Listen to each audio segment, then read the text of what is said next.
Major funding for this series is provided by the National Endowment for the Humanities, by public television stations, and by the Chubb Group of insurance companies, for over 100 years providing worldwide business and personal insurance through independent agents and brokers.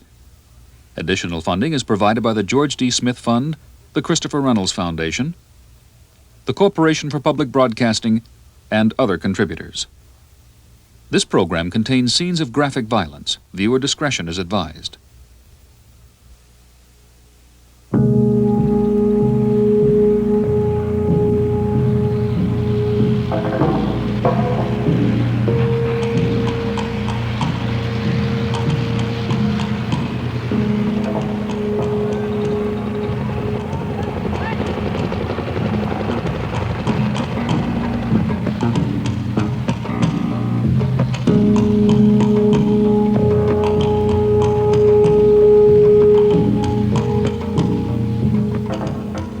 When the United States votes $400 million to help that war, we're not voting for a giveaway program.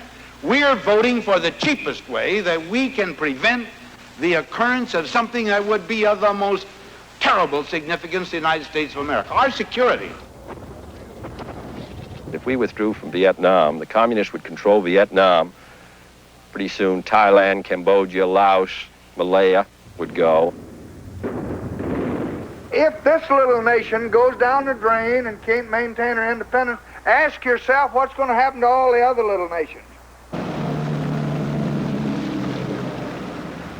If the United States now were to throw in the towel and come home, and the communists took over South Vietnam, then all over Southeast Asia, all over the Pacific, in the Mideast, in Europe, in the world, the United States would suffer a blow. And peace, because we are the great peacekeeping nation in the world today because of our power, would suffer a blow from which it might not recover.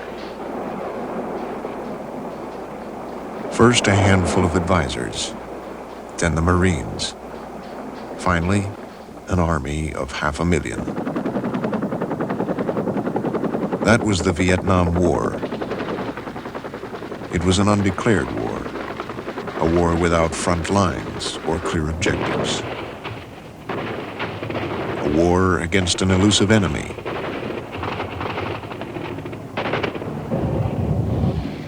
A war. Speak to me. Yeah, I'm still alive. Speak to me. What's your name? Tell me what your name is. Where are you from? Steve, Seattle, Washington. Seattle, Washington. It's a good town. Good town, good town. Very good go town. to sleep, though. Huh? Can I go to sleep? No, don't go to sleep. We had some precarious situations and we lost some people, but we always won. So to me, we were very successful, you know, but as I think of it now, I don't know what we won. We won a box on a map where the next day we left it and we never came back, maybe.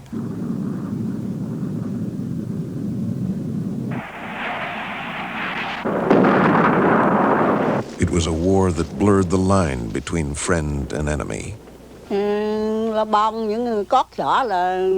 the Americans went, they burned and destroyed and killed.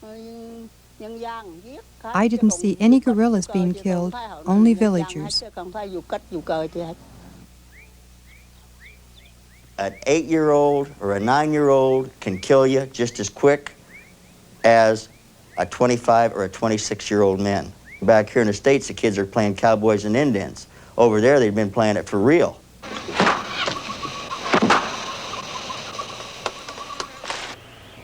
It was a war with deep roots, deeper than most Americans knew.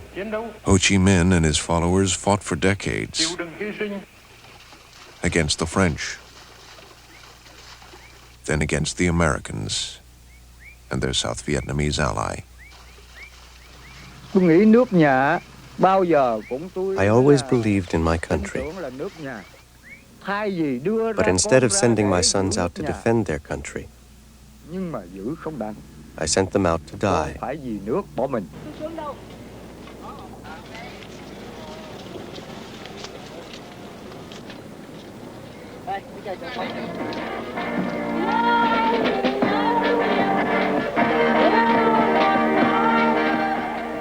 It was a war that turned South Vietnam inside out. A war that changed the GIs who fought it. GI, you want Vietnamese cigarette? For a box of Tide, you could get a carton of pre-packed, pre-rolled marijuana cigarettes soaked in opium. For $10, you could get a vial of pure heroin. You could get liquid opium, speed, acid, anything you wanted.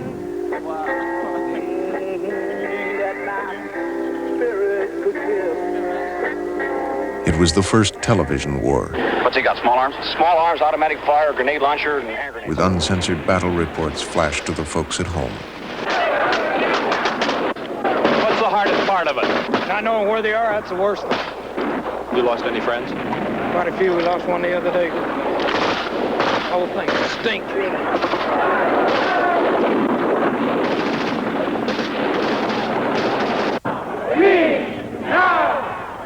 It was the first war Americans opposed in huge numbers, openly and passionately.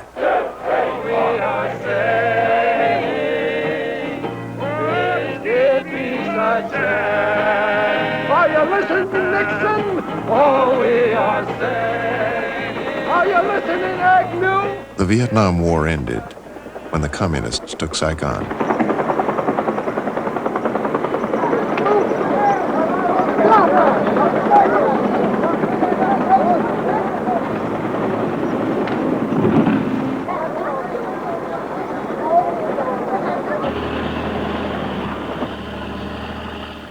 The end of the war left questions and issues that are still unanswered and unresolved.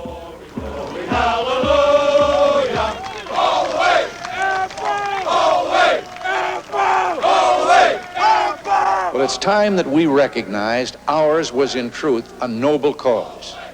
Let us tell those who fought in that war that we will never again ask young men to fight and possibly die in a war our government is afraid to let them win.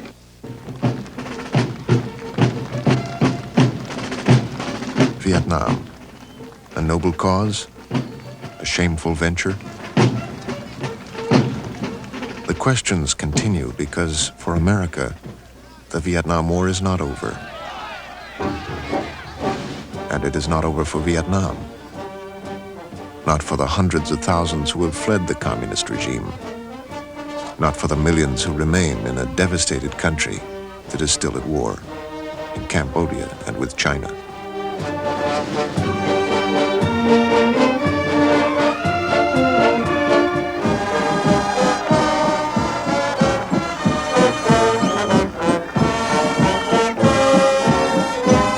This television series looks back on a hard chapter in America's history and examines the questions now being asked by more and more Americans. How we got there, and what we did there.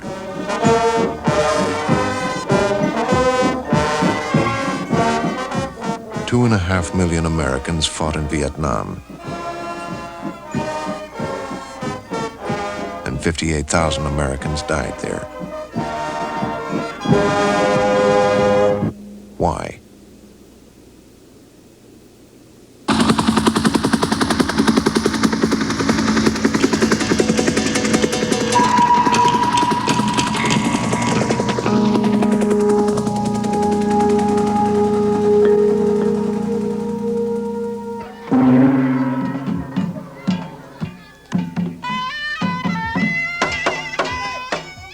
America's war in Vietnam lasted 15 years.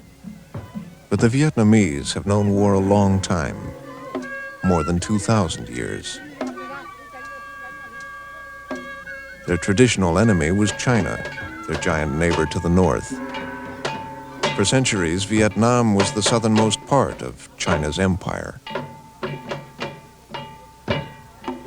The Vietnamese absorbed Chinese culture and customs, but they never accepted Chinese rule. Today, throughout Vietnam, they commemorate the Trung sisters, who led a rebellion against China in the 1st century after Christ.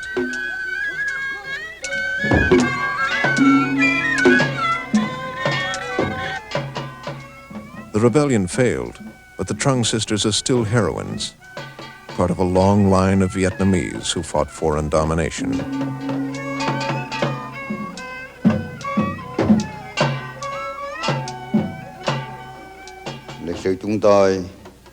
Our history, from the time of the Hung Kings and the Trung sisters to the era of President Ho Chi Minh, has been a history of great struggle.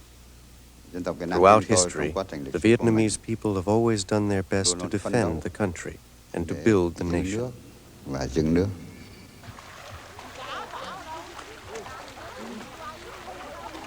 They fought for almost 1,000 years after the Trungs to evict the Chinese. Then they pushed south to their present borders, conquering other peoples in their path.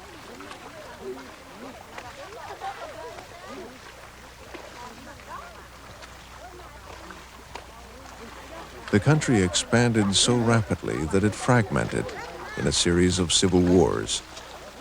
Despite their internal conflicts, the Vietnamese regarded themselves as one country and one people.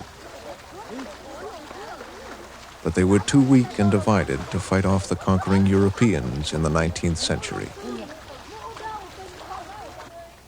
Around 1860, the French seized the area near Saigon. They took over central and northern Vietnam during the next 2 decades, and by 1885, Vietnam had once again lost its independence. French Indochina at the end of the 1880s, Laos, Cambodia, and Vietnam, which the French divided into 3 regions, Cochin China, Annam, and Tonkin. To the Vietnamese, the division was a deliberate attempt to destroy their national unity.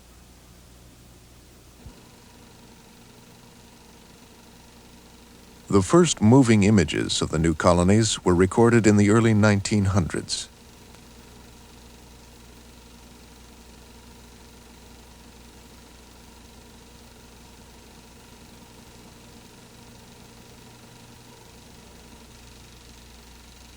France looked at the traditional Indo-Chinese cultures and saw very little it considered civilization.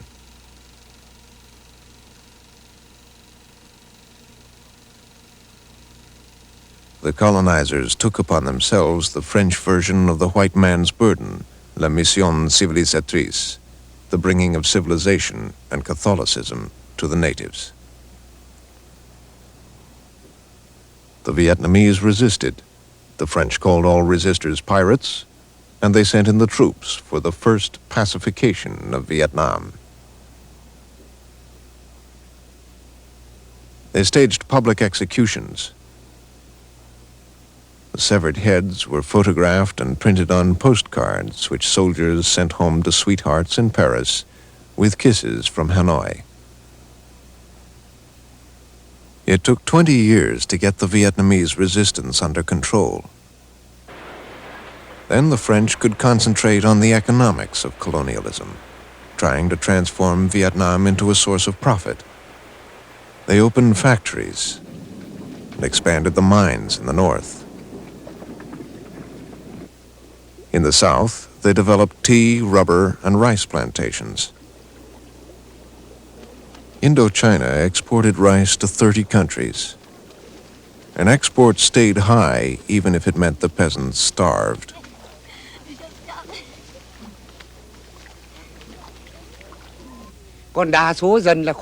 The people here suffered a lot because of high taxes and hard forced labor. They worked from dawn till dusk, but they did not have enough to eat. The cheap labor profited a few French companies, even though Indochina was a financial sinkhole. The French nation spent millions of francs each year to protect and support the colony, while French companies like Michelin Rubber made millions in profits from factories and plantations. French newsreels showed only clean, modern workplaces, but in fact, the Vietnamese worked under the most brutal and degrading conditions.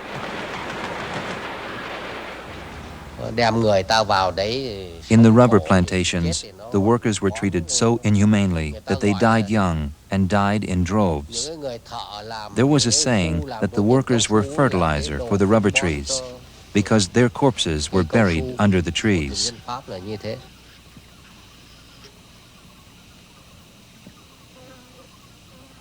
There were no major uprisings during these hard years. Vietnamese society was reeling under the impact of westernization.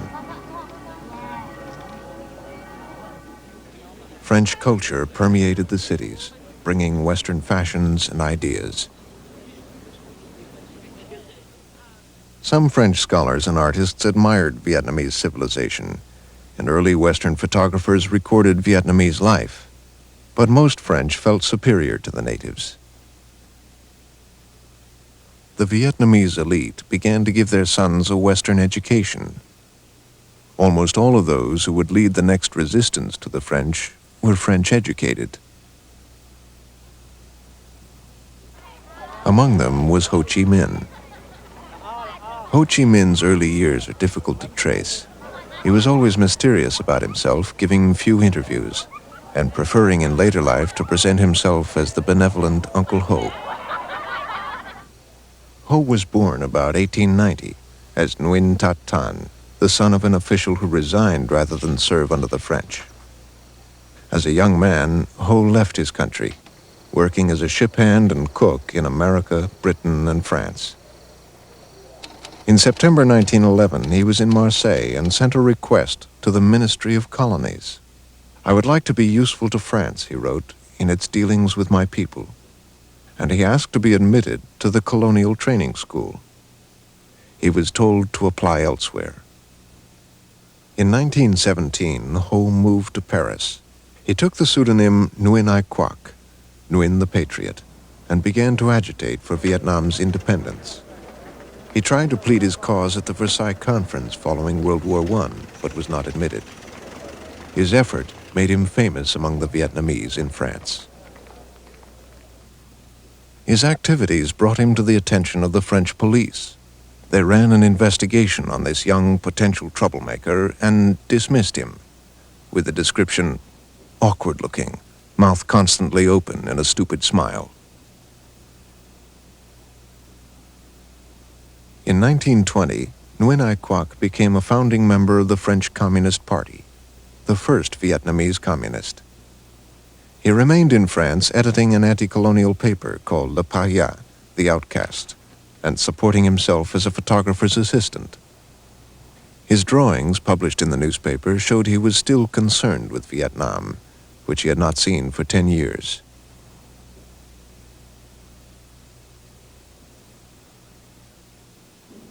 The Communists sent Nguyen Ai Quoc to Moscow for training in 1923.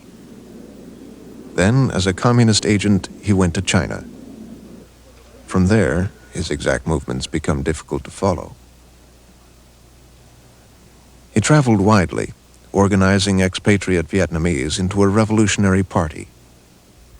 Reports during the next 17 years placed him in Germany, China, Thailand, France, Russia.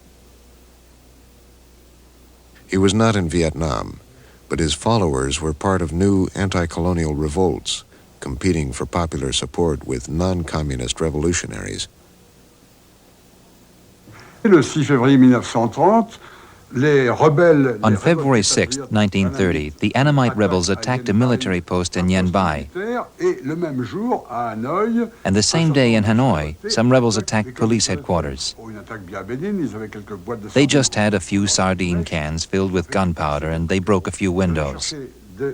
I saw the cops in the street, and they were all confused, but I said, "This is not that serious." The French put down the Yen Bai rebellion in 2 days and imprisoned its leaders, who were members of a non-communist party, the VNQ-DD. Most of them were executed in June. But the unrest spread throughout several provinces as the peasants, often led by the small Indo-Chinese Communist Party, demonstrated and seized land. A widespread famine fueled the rebellions. Un an après, c'est la révolte de Vinh. A year later, there was a revolt in Vinh. Drought had struck the province of Vinh, and the peasants, who no longer had anything to eat, sent a delegation to the provincial capital. They asked, as this was a tradition that dated back to the time of the emperors, for a waiver of taxes during the drought. The government rejected this demand and got frightened by this large number of peasants on the roads. đoàn biểu tình cứ vẫn là tiếp tục đi. But the crowd continued with the march. Đi kẹo mà xuống đến Biên Thủy. They marched all the way to Ben Tui. Thì cái người đầu tiên là treo cờ lên trên. And when the first person climbed up a flagpole at the fork in the road at Ben Tui, thì ở cái tây nó ở trên cái the French guards who were on the tower of the Shifa factory shot down at him and killed him. bắn vào cái người biểu tình là chết. After that, they ordered their soldiers to open fire into the crowd of demonstrators. Thousands of suspected communists were arrested that year, and nearly 100 party leaders executed. The Indo-Chinese Communist Party was virtually destroyed. The Communist Party had been founded in 1930, and in 1931, the French stepped up their repression of revolutionaries. They thought that my brother had put up some red banners. They arrested him along with several hundred peasants who had never done anything wrong at all. We were kept in underground cells with huge iron bars above us. On top of the cells were cement bridges, along which the French guards marched back and forth, so that in case something happened, they could always pour down bullets on us. I was imprisoned with Comrade Pham Van Dong, and when they tortured us, he told them off in French. The prisons were schools, places where revolutionaries trained themselves. The French thought the country was pacified. Years earlier, they had settled on a pliable member of the royal family, Kai Din, as emperor, to put the stamp of legitimacy on their decisions. His son, Bao Dai, was sent to France for his education. Bao Dai spent 10 years away, acquiring a taste for French wine and a reputation as a playboy. After Kai Din's death, the young Emperor Bao Dai performed as instructed, attending Paris receptions, listening to French platitudes, and doing little to help his people during the years of the worst colonial repression.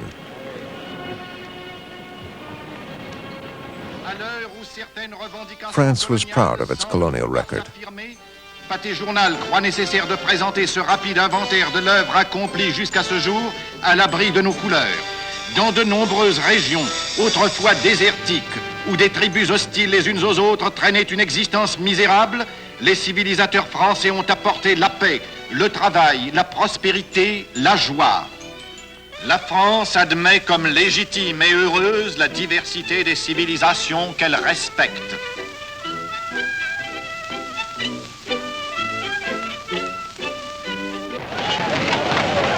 Tout Français est citoyen d'une France mondiale de 100 millions d'habitants.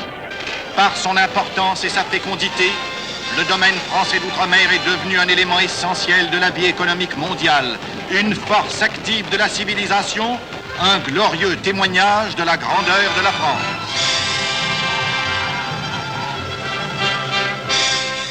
« 1940 brought the end of this grandeur of France.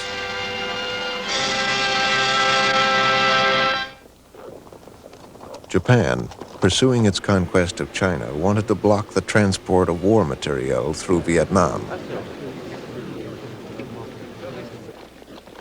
In June 1940, 3 days after France fell to Nazi Germany, Japan demanded the right to land forces in Indochina. Unable to get instructions from Paris, the French governor made his own decision. He thought that to concede a certain number of rights within very specific conditions, while maintaining the principle and form of French sovereignty over Indochina,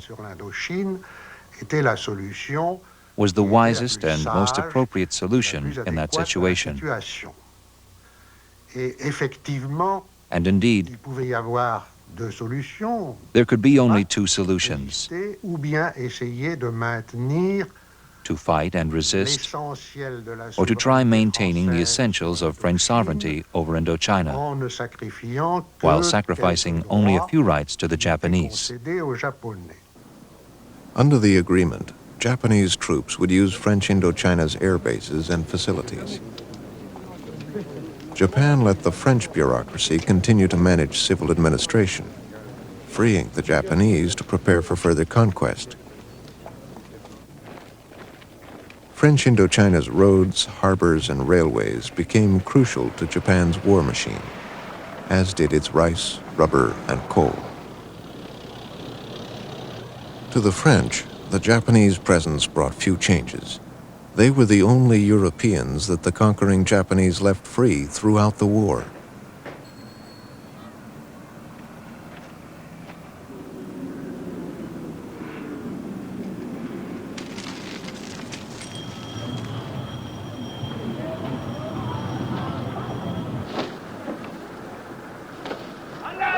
Japan's arrival deeply impressed the Vietnamese. Asians like themselves had overthrown the European colonials, for it was clear who was in charge. And to the United States, Japan's actions looked increasingly ominous. President Roosevelt pressured Japan by cutting supplies of scrap metal and imposing an oil embargo. In negotiations at the end of November 1941, the United States proposed that Japan withdraw from Indochina entirely. 10 days later, the Japanese attacked Pearl Harbor.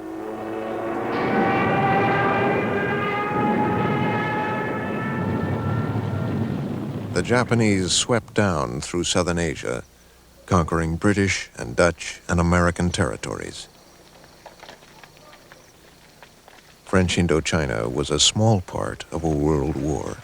Indochina, and even the other countries of Southeast Asia, were really relatively small potatoes, particularly in connection with the war. I became chief of the Division of Southeast Asian Affairs in the State Department on July 1st, 1944, during the war. There were no activities at the moment that we as a department had to do, but we were concerned to find that I was concerned to learn that the president had already decided that Indochina should be on international trusteeship after the war. He apparently had told a great many people this, that he did not want the French to go back, that they'd been there over 100 years, and the people of Indochina were worse off now than they were then. Roosevelt said different things to different Allied leaders. The Allies met repeatedly during the war and made declarations about the rights of oppressed peoples to choose their own governments. But they never said how this would be done. Roosevelt was reluctant to offend Britain's Prime Minister Winston Churchill, and the British were opposed to dismantling the French Empire. Churchill saw it as the first step to the end of the British Empire.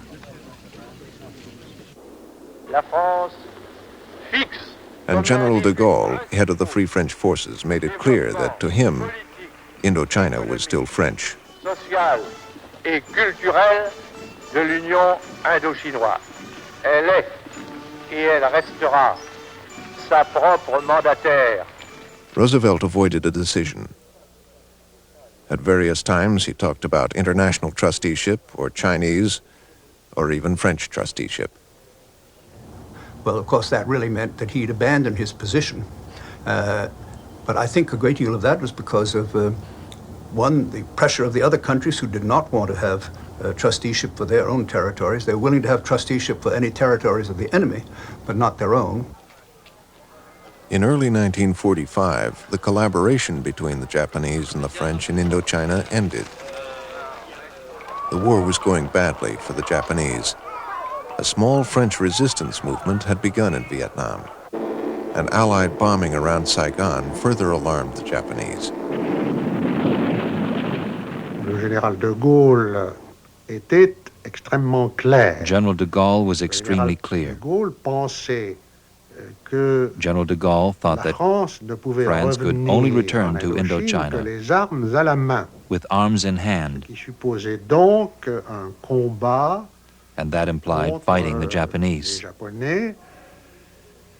Et les Japonais ont devancé The Japanese anticipated the fight en faisant le coup with the coup of March 9, mars 1945. 1945. On that day, the Japanese overthrew the French. With brilliant coordination, they imprisoned all French troops except for a few that were out on maneuvers. After months of hardship, the survivors reached China.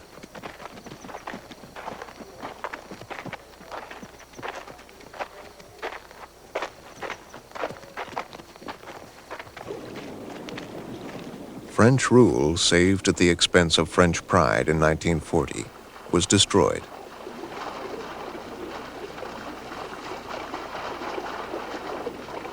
To legitimize the coup, the Japanese ambassador made an offer to Emperor Bao Dai, who had spent the war years in Hue.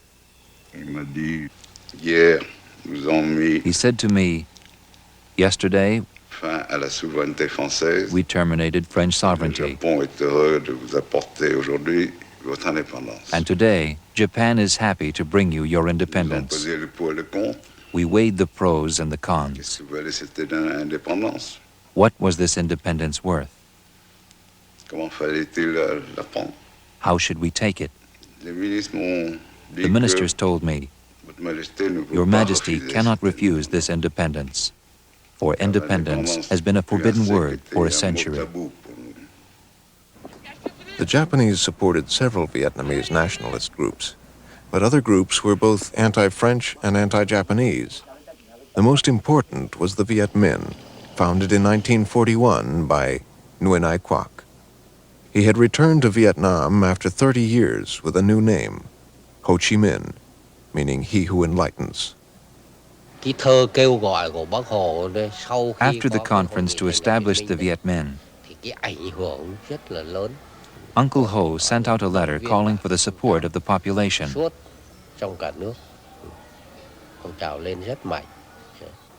And it was this that rallied the entire country around the movement.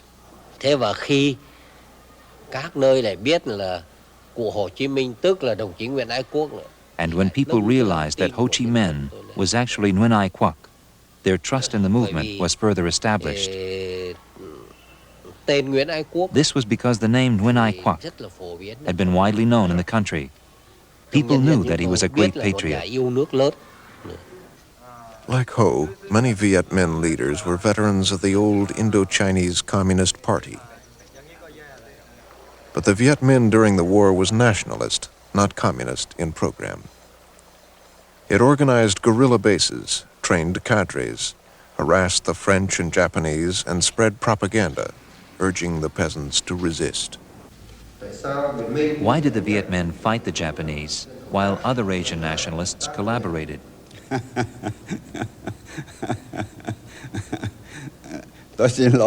I apologize, but this is a very funny question. At that time, the Japanese had already overthrown the French and begun to dominate our country. So of course we had to fight the Japanese.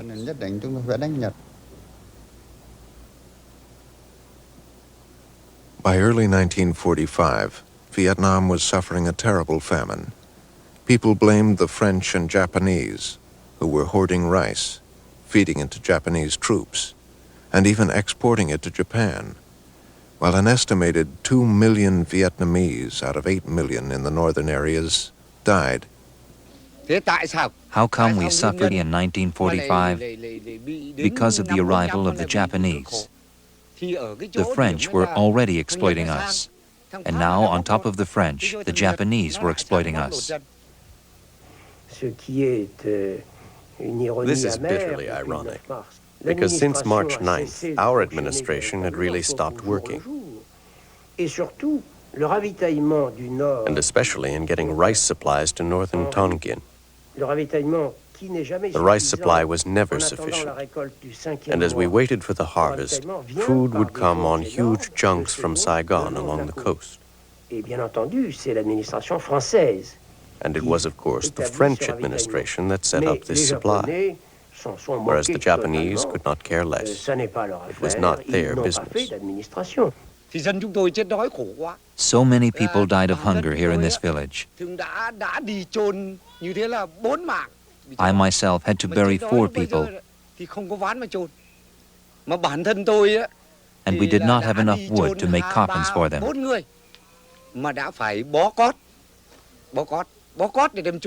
I had to wrap the 4 corpses I buried with hemp cloth. I buried 4 people in that graveyard over there. In this village, more than 250 people died of hunger. I witnessed families in which every member died. Lên đến Hà Nội lúc bấy giờ đó, chúng tôi tính giờ là vào khoảng độ. At that time, in our estimate, at least 40,000 starving, poor peasants arrived in Hanoi Lên đến Hà Nội để đi xin ăn, to beg for food để and to wait for handouts, for alms. bố thí cho. Pháp thì nó không tổ chức The French did not organize any hunger relief, tổ chức cứu đói cho nhân dân. and the Japanese specifically forbade us to carry out any hunger relief effort of our own. Là ở các phố thì bà con là bới những các cái đống People rác dug into the để garbage tìm dumps in tất order cả to cái find gì có any thể ăn edible được. thing at all. Rồi sau đó đến They also ate rats, nghĩa là bắt chuột mà ăn, nhưng mà cũng but this không was not enough to keep them alive. sống được. Chúng tôi buổi sáng ra ở những phố đông người, mở cửa ra nhà. Every morning when we opened our door, we saw 5 to 7 corpses of people who had died the night before. Nằm chết cóng lúc ban đêm. The Viet Minh organized the peasants to seize rice stocks and gain tremendous prestige. This peasant support gave them a political edge they never lost. It's a long, tough road to Tokyo. It's longer to go to Tokyo than it is to Berlin, in every sense of the word. The defeat of Germany will not mean the end of the war against Japan. As the war in Europe drew to a close, Allied attention turned to Asia and the war against Japan. One of the pressing needs was intelligence. As essential as the defeat of Germany. The Viet Minh believed Allied statements supporting the rights of oppressed peoples. They had given the Allies information about Japanese troop movements. So the Americans turned to the Viet Minh and its leader, Ho Chi Minh. Well, Ho Chi Minh was the name that we ran into occasionally as one of the nationalist leaders among the Vietnamese, leader of a communist group, but we had no idea whether he carried any weight or anything about him until our OSS was actively in the field. And when Ho Chi Minh began his very helpful operation of rescuing downed flyers who'd fallen in the jungle. I first met Ho on the China border between China and Indochina in the last days of April of 1945. He was quite an interesting individual, very sensitive, very gentle, a rather frail type. We spoke quite at length about the general situation, not only in Indochina, but the world at large. We knew he was a communist, but we also felt, as they did, and the way anybody who has met Ho Chi Minh that I've ever talked with had the same feeling, he was first a nationalist and second a communist. That is, he was interested in getting the independence of his people, and then he thought probably the best thing for them was the communist type of government. But he was a nationalist first and foremost. The Viet Minh agreed to help the Allies. Major Patty sent a training group, the Deer Mission, into the northern mountains. The Deer team went in and they organized out of about 500 Vietnamese. We selected, with the help of General Giap, selected 200. We spent the next 4 weeks training these young men into the art of using automatic weapons, demolition equipment, and the infiltrating and exfiltrating into various dangerous areas. There, for the first time, we saw what kind of troops the Viet Minh were. They were very willing, fine, young nationalists, really what we used to say gung-ho type. They were willing to risk their lives for their cause, the cause of independence against the French. Before Ho's men could prove their willingness, World War II was over.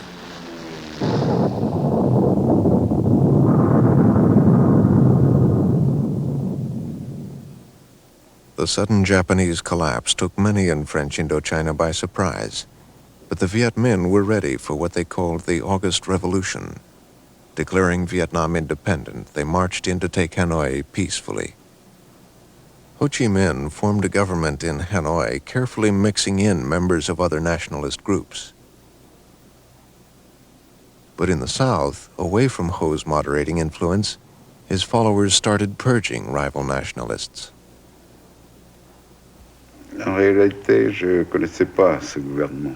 In reality, I did not know this government in Hanoi. But one day, I received a telegram from all levels of the population asking me to make a historic gesture, that is, to resign. These people believed that if I were to stay on the throne, the Allies would not trust me. They believed that the government of Ho Chi Minh had the support of the Americans. The emperor resigned. Still with the Viet Minh, and perhaps reinforcing the idea of American support, was the OSS. 2 or 3 days after I met Ho, he asked me to come in and stop in and see him, at which time he wanted to show me something. And what he wanted to show me was a draft of the Declaration of Independence that he was going to declare several days later. Of course, it was in Vietnamese and I couldn't read it, and when it was interpreted to me, I was quite taken aback to hear the words of the American Declaration of Independence. Words about liberty and life and the pursuit of happiness, etc. I just couldn't believe my own ears.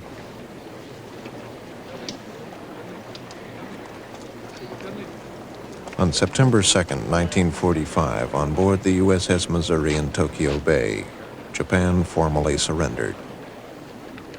And on the same day throughout Vietnam, the Vietnamese celebrated their self-proclaimed Independence Day and the formation of a new country, the Democratic Republic of Vietnam. In Hanoi, Ho Chi Minh read a speech that began, "All men are created equal. They are endowed by their Creator with certain inalienable rights." Vì vậy đó, đến khi mà Hồ Chủ tịch lên lễ đài đó, I can say that the most moving moment was when President Ho Chi Minh climbed the steps and the national anthem was sung. It was the first time that the national anthem of Vietnam was sung in an official ceremony. Uncle Ho then read the Declaration of Independence, which was a short document. As he was reading, Uncle Ho stopped and asked, "Compatriots, can you hear me?" This simple question went into the hearts of everyone there. After a moment of silence, they all shouted, "Yes, we hear you." And I can say that we did not just shout with our mouths, but with all our hearts. The hearts of over 400,000 people standing in the square then.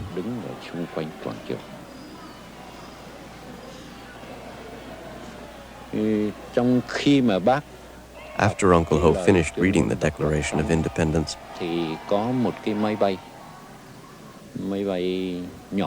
an airplane, a small one, circled over us. We did not know whose plane it was. We thought that it was a Vietnamese plane. But when it swooped down over us, we recognized the American flag. The crowd cheered enthusiastically. Ho Chi Minh was on a silver platter in 1945. We had him. He was leaning not towards the Soviet Union, which at the time he told me that the USSR could not assist him because they had just won a war only by dint of real heroism, and they were in no position to help anyone. So really, we had Ho Chi Minh, we had the Viet Minh, we had the Indochina question in our hand. Few American officials shared Major Patty's assessment. Ho appealed to President Harry Truman, but he would probably have accepted anyone's support. Truman did not respond to Ho's letters. He had been in office only 4 months in August 1945 and had not had time to formulate a policy on Indochina. There was quite a division in the State Department over Indochina. Both the Far Eastern Office and the European Office were in complete agreement that we wanted a strong France recovered in Europe from the trauma of Vichy and the defeat in the war. And but the European division felt to help get the French back on their feet, we should go along with practically anything that the French wanted. We in Southeast Asia Division and the Far Eastern Office, on the other hand, were very conscious of the tremendous surge of nationalism that was taking place, had already started before the war, and now had been thrust forward at accelerated speed during the war. And the result was the department had no official policy towards Indochina. The Allies had worked out a compromise plan to disarm the Japanese. Above the 16th parallel, the Chinese would take the surrender of Japanese troops. The British would do the same in the south. They arrived in Saigon in early September. We had come out of Burma, and it was literally like going into a beautiful slice of Paris. It was a wonderful experience after what we had been through, and I think that we had not been warned that there was a political situation, or potential political situation on our hands, and we were driven into Saigon, and there were banners out saying, "Welcome to the Allied Commission," in English. The situation was apparently completely peaceful. Then the local people, who we came to know as the Annamites, started digging up the road at night. You'd be driving along and suddenly a tree would drop in front of you. And it moved on from there to a situation where there was a lot of incendiarism at night, and we were rushing troops from one point to another, becoming a more difficult situation. The British commander, General Douglas Gracie, was a seasoned colonial officer with limited political experience.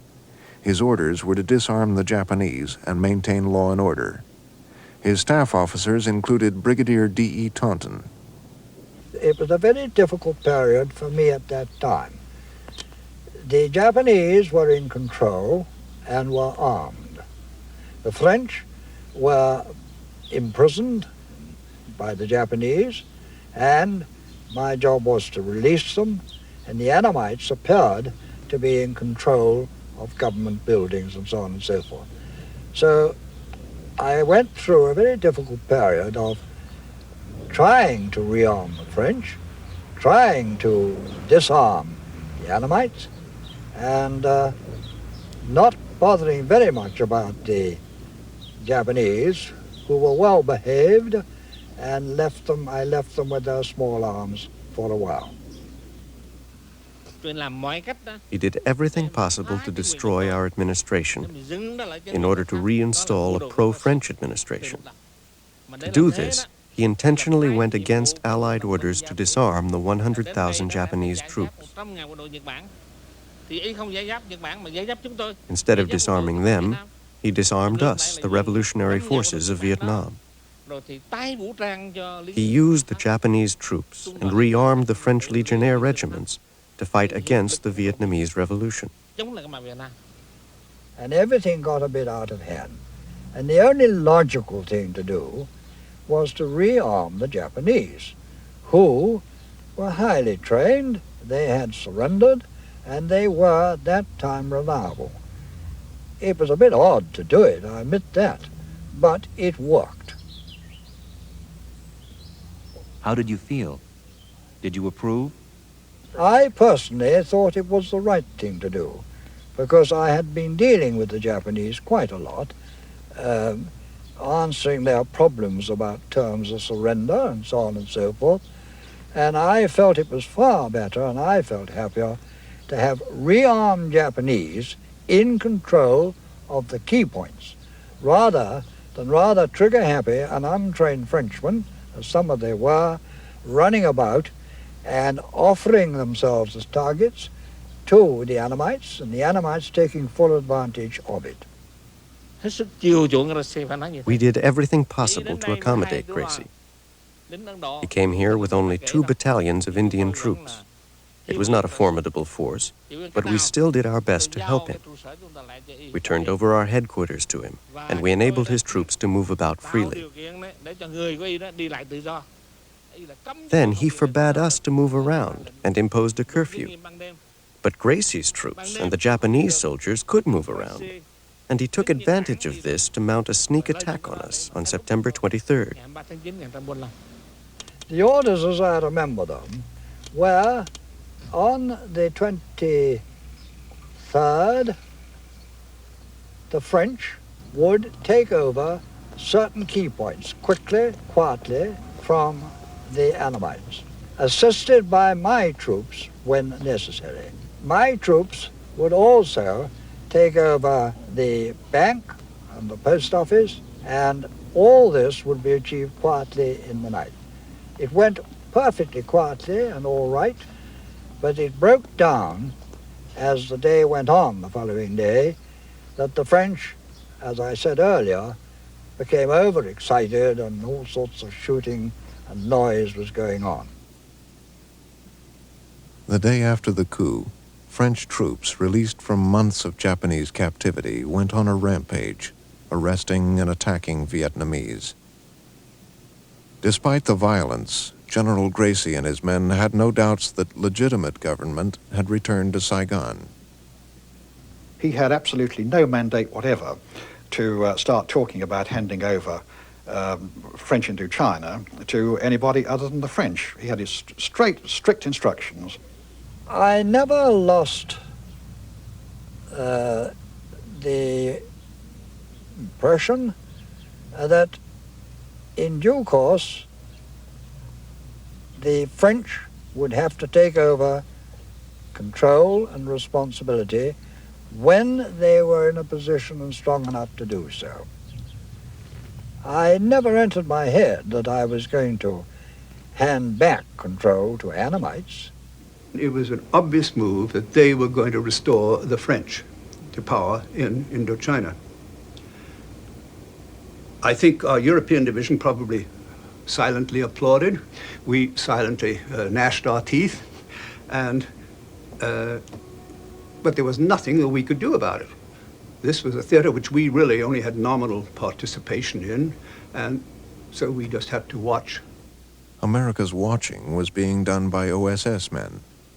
One of them, Lieutenant Colonel Peter Dewey, especially annoyed the French representative, Colonel Cédille, and General Gracie.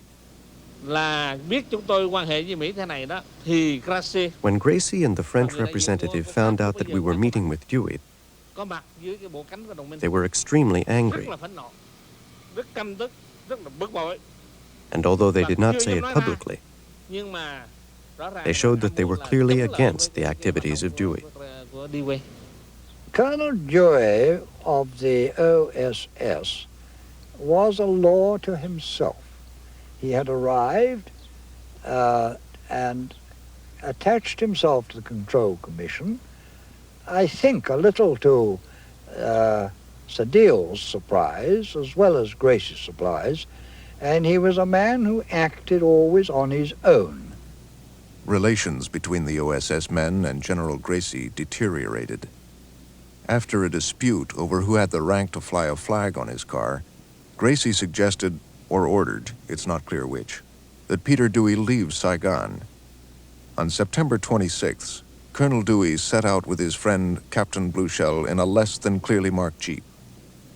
As we were driving along, we came to a corner. We had to turn to the right, and about 10 yards further down, as we turned, we encountered a roadblock consisting of some logs and a little brush. Nothing formidable, but it necessitated for us to make a reverse S to get through. This was alongside the golf course. Saigon Golf Course. So as we're going through the S part of the roadblock, we saw 3 enemies in the ditch to our left. So Peter shook his fist at him and yelled something in French. Now, what he said, I don't know because I don't speak French or understand it.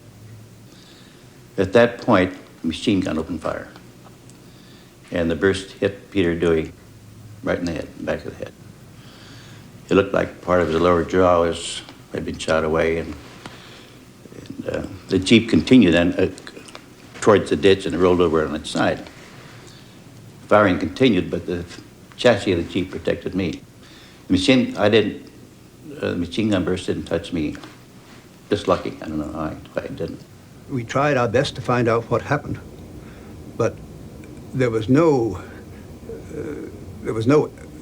we could do, and it was a question as to whether there was anything we should try to do, because I say that was a case of a murder rather than a military action. Turns out that Peter Dewey was the first American to be killed in Vietnam.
In France's Vietnam War, the French generals expected to win in 8 days.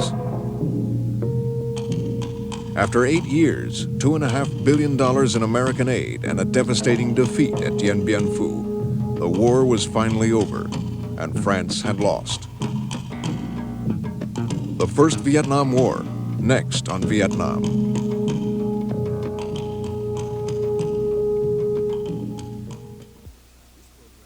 This program was produced by WGBH-Boston, which is solely responsible for its content.